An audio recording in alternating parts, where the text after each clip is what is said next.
Petit Jornal. Inteligência e irreverência em doses diárias.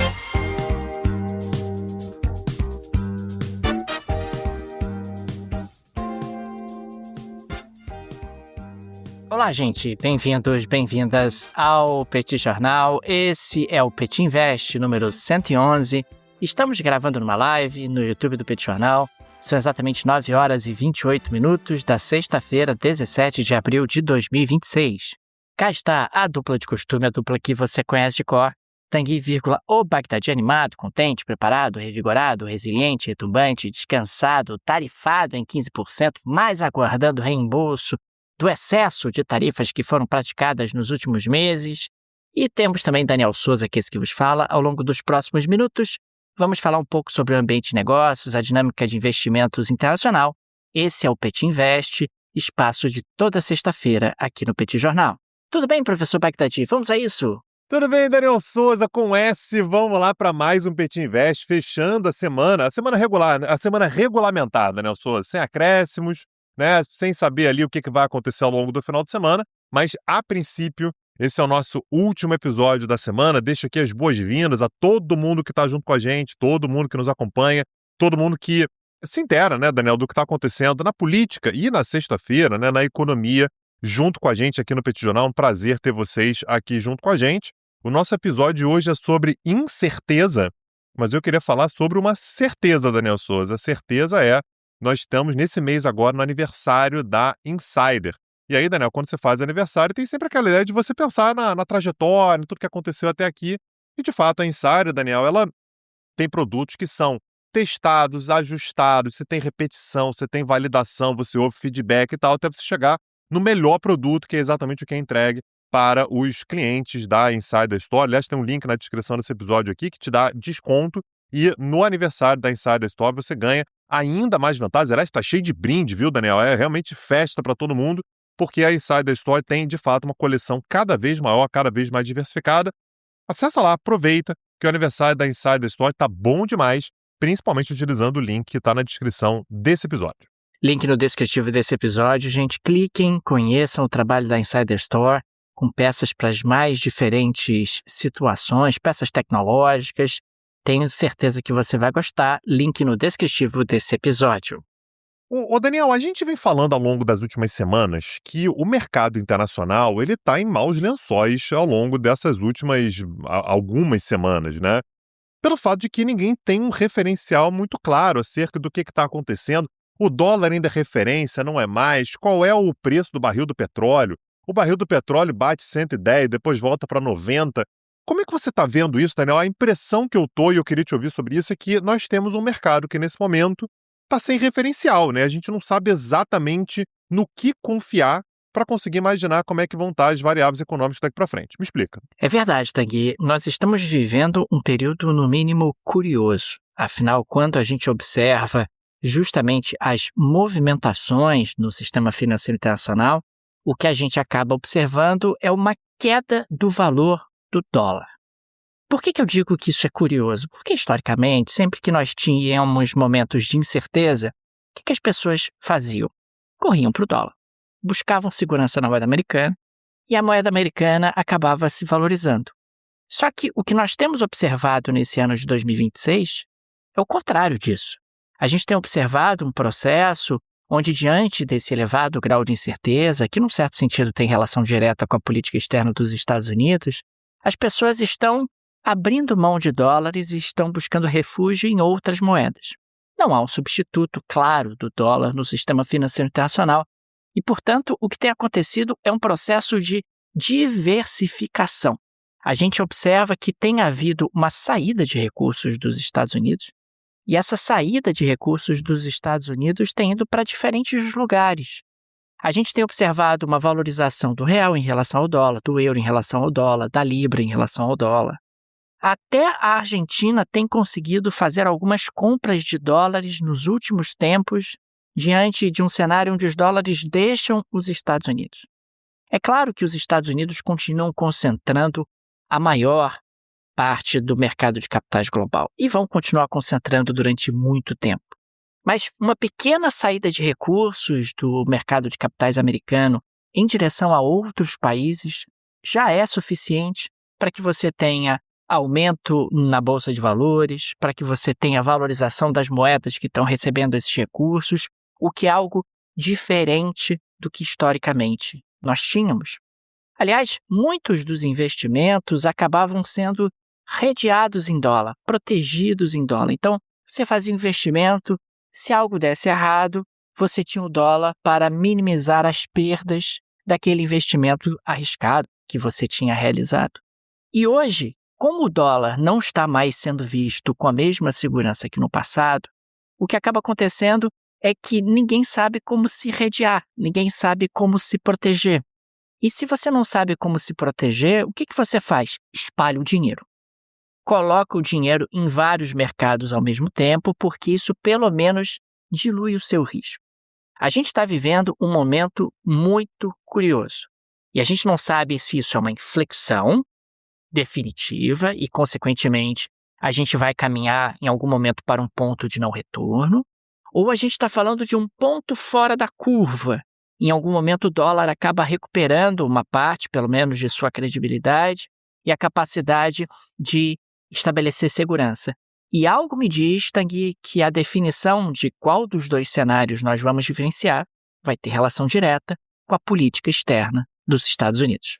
Agora, se eu estou entendendo o que você está falando, Daniel, a gente está vivendo um período curioso no qual não há um efeito de manada, né? Porque isso é uma coisa muito comum. Você tem uma crise, todo mundo vai na mesma direção. E aí tem um determinado ativo que sobe muito. Então tem uma crise, todo mundo vai em direção ao dólar. Tem uma crise no dólar, todo mundo vai em direção ao ouro. Ou então todo mundo corre em direção a um determinado mercado que pareça mais promissor. Nesse momento, aparentemente, a gente não tem uma direção clara e, portanto, não há um efeito de manada. Isso tem um lado positivo também, né? Você acaba tendo uma fluidez um pouco maior econômica, sem o risco de você criar bolhas. Tô correto nesse raciocínio? Tá correto. A gente tem tido uma fluidez um pouco maior e tem tido essa diversificação na circulação de recursos. E como eu dizia há pouco, Tanguy, peso chileno se valorizando em relação ao dólar, peso argentino se valorizando em relação ao dólar, real se valorizando ao dólar, em relação ao dólar. É o dinheiro circulando e se espalhando um pouco pelo sistema financeiro internacional. Claro, tem países que têm recebido mais, tem países que têm recebido menos, mas de qualquer maneira é um momento novo, porque você não tem esse efeito de manada. O efeito de manada envolve uma concentração no movimento. E o que a gente está vendo aqui é justamente o contrário. A gente está vendo uma desconcentração nesse movimento. Uma coisa precisa ficar muito claro. É muito clara. Eu não estou dizendo de forma alguma que o dólar deixou de ser a moeda hegemônica ou a principal referência do sistema financeiro internacional. Eu não estou dizendo que o mercado de capitais deixou de representar uma brutal concentração de recursos nos Estados Unidos. O que eu estou dizendo é que a gente está vivendo um momento novo, onde em um momento de insegurança, em um cenário de insegurança, as pessoas estão buscando segurança longe do dólar. Elas estão se desfazendo de dólares. Não é num efeito manada, não é numa situação realmente avassaladora, mas é um movimento constante que vai sendo feito, que vai levando a um reposicionamento. No Brasil a gente está experimentando isso, a Bovespa está batendo recorde. O dólar está caindo. Isso são dólares que estão entrando no Brasil, em grande medida provenientes dos Estados Unidos, num processo de desconcentração. É pouco para os Estados Unidos esse movimento de saída, mas para o Brasil é muito dinheiro entrando. Para o Chile é muito dinheiro entrando. Para a Coreia do Sul é muito dinheiro entrando. E isso realmente é algo que chama demais atenção, porque a gente não sabe se a gente está falando de um novo oceano, quer dizer, a gente não vai ter volta, a gente agora vai caminhar realmente para esse novo mundo, ou se em algum momento lá na frente o dólar consegue recuperar mesmo que em parte um pouco da sua credibilidade.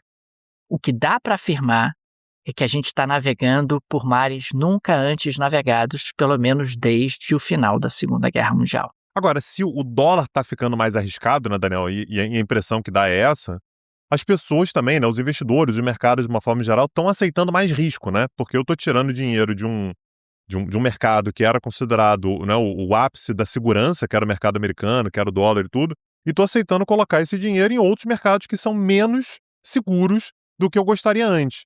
Você acha que essa é uma tendência também? A gente passa a ter mercados, na verdade, uma aceitação maior à insegurança, ou uma segurança um pouco menor do que havia antes? Eu acho que a percepção de insegurança é que mudou, Tanguy. Antes você considerava que a segurança estava nos Estados Unidos. Hoje você considera que estar concentrado excessivamente nos Estados Unidos é inseguro e não seguro, como no passado. A busca por segurança no atual momento tornou-se sinônimo de espalhamento dos recursos. Como eu não tenho uma alternativa aos Estados Unidos, como eu não tenho uma alternativa real ao dólar, eu vou espalhar o dinheiro. É dessa maneira que eu vou buscar segurança. Ou seja, não me parece que as pessoas estão aceitando mais risco. Me parece que elas estão mudando a percepção do que é seguro e do que não é seguro. Até bem pouco tempo atrás, segurança era colocar dinheiro nos Estados Unidos, a maior quantidade de dinheiro possível, mesmo na crise de 2008, mesmo em crises recentes. Nós observamos um processo de valorização do dólar e de migração de recursos em direção aos Estados Unidos. Mas no atual momento, o que a gente está vendo não é isso. O que a gente está vendo é um movimento de saída de recursos dos Estados Unidos, numa quantidade que, para o tamanho da economia americana, não é tão grande assim, mas é um movimento que é incontornável. E, de novo, no sistema financeiro internacional, todo mundo sempre se redeou no dólar, se protegeu no dólar. E agora não está mais se protegendo no dólar. Isso cria realmente um ambiente onde, caramba, então a gente vai ter que repensar. Como é que vai ser daqui para frente? E isso tem relação direta, claro, com a política externa dos Estados Unidos, tem relação direta com uma certa hostilidade que o governo americano tem representado em relação a vários países do mundo e a importantes aliados. E uma coisa que a gente escutava durante muito tempo, né, Daniel, eu queria te ouvir sobre isso também, era que no momento em que o mercado americano começasse a ser um pouco menos popular, isso se daria por uma certa migração de investimentos em direção a grandes potências ascendentes como China e Índia. Esse é um movimento que você tem visto, Daniel? Então, esse dinheiro que está saindo dos Estados Unidos, eu entendi, você já falou que ele está se espalhando, está vindo para o Brasil, está indo para outros países da América Latina, está indo para outros mercados, mas você está vendo uma concentração dessa grana que sai dos Estados Unidos indo em direção, principalmente a China e Índia, Daniel, que são são duas referências asiáticas? Não, Tanguy, não vejo essa excessiva concentração, não. Porque na prática isso significaria uma substituição dos Estados Unidos em relação a esses importantes mercados emergentes. Existe muita insegurança, realmente, em relação à China, em relação à Índia. Claro que você considera que tem potenciais esplendorosos de crescimento, de desenvolvimento e, consequentemente, tem uma importante capacidade de atrair investimentos. Mas ninguém consegue olhar para a China e para a Índia no presente momento e pensar, puxa, tá aí, eu acho que o dinheiro que estava nos Estados Unidos agora pode ir para a Índia. O dinheiro que está nos Estados Unidos acho que pode ir para a China. Dentro de uma estratégia de diversificação, isso faz sentido. Mas eu não vejo uma tendência à substituição, como você sugeriu. Não classificaria dessa forma. Mas o grande desafio é entender realmente para onde nós estamos indo. Ninguém sabe. A bem da verdade, ninguém sabe. Ninguém é capaz de cravar o que acontecerá num futuro não muito distante no sistema financeiro internacional. O que nós somos capazes de observar é o que está acontecendo hoje. E o que está acontecendo hoje é um movimento de desconcentração gradual de recursos no mercado de capitais dos Estados Unidos e um espalhamento desses recursos por outros mercados ao redor do mundo, o que está gerando um movimento importante em câmbio, o que está gerando um movimento importante em bolsas de valores e em diferentes tipos de ativos. Isso significa um enfraquecimento da hegemonia americana em termos financeiros? Sem dúvida. Isso é reversível? Até é, mas dependeria aí de alguns movimentos mais fortes por parte dos Estados Unidos que nós não sabemos se acontecerão. Esse é um comentário, aliás, que você vem fazendo há algum tempo, né, Daniel? Que se os Estados Unidos fizerem um mínimo de esforço, a galera volta, né? Tá todo mundo doido para voltar a uma previsibilidade, a saber como é que funcionava. Eu já conhecia as regras, eu já sei como é que a coisa funcionava e tudo.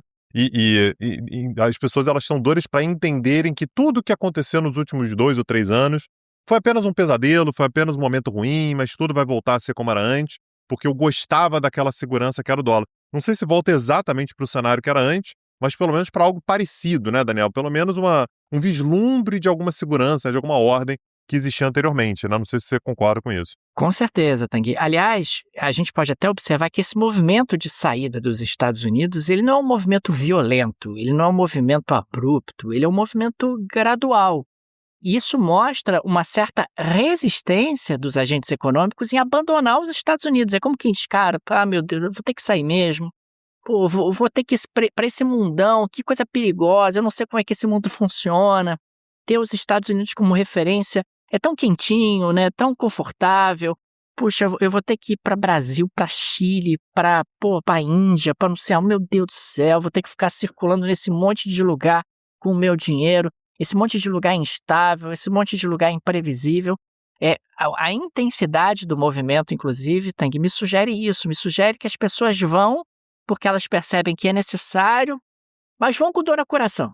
Vá, Milton, tô indo, tenho que ir, vamos devagar, né? Vai que no meio do caminho os Estados Unidos voltam, vai que os Estados Unidos reaparecem, vai que os Estados Unidos dizem, foi mal, tava doidão, tô de volta, e tudo será como antes.